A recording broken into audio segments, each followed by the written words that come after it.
بسم اللہ الرحمن الرحیم۔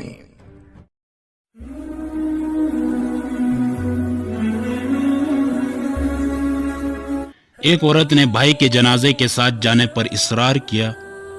اسے دفن کرنے کے بعد تمام حاضرین کے سامنے اونچے آواز میں کہا، یا اللہ اب یہ تیرے سپرد ہے، تو عادل اور حاکم الحاکمین بھی ہے، میں تجھ سے التجا کرتی ہوں کہ اسے اپنی رحمت سے محروم رکھ، جیسے اس نے مجھے میرے والد کے وراثت سے 30 سال محروم رکھا۔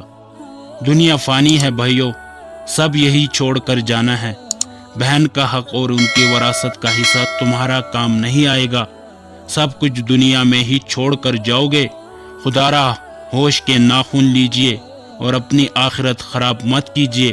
اپنی بہنوں اور بیٹیوں کو وراثت میں ان کا حق فوری ادا کرے۔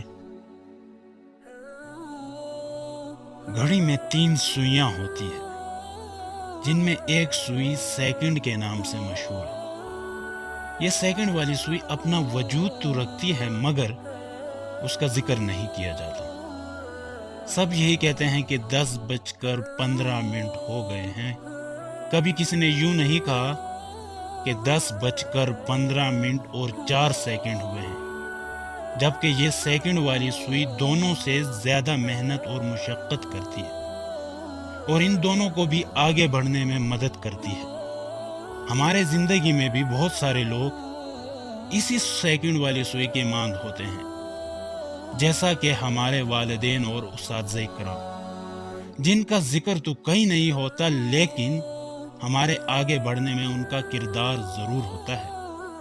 اللہ پاک ہمارے والدین اور اساتذہ کرام کو اپنے حفظ و امان میں رکھے، اور جو دنیا فانی سے کوچ کر گئے ہیں ان کے درجات بلند فرمائے، آمین یا رب العالمین۔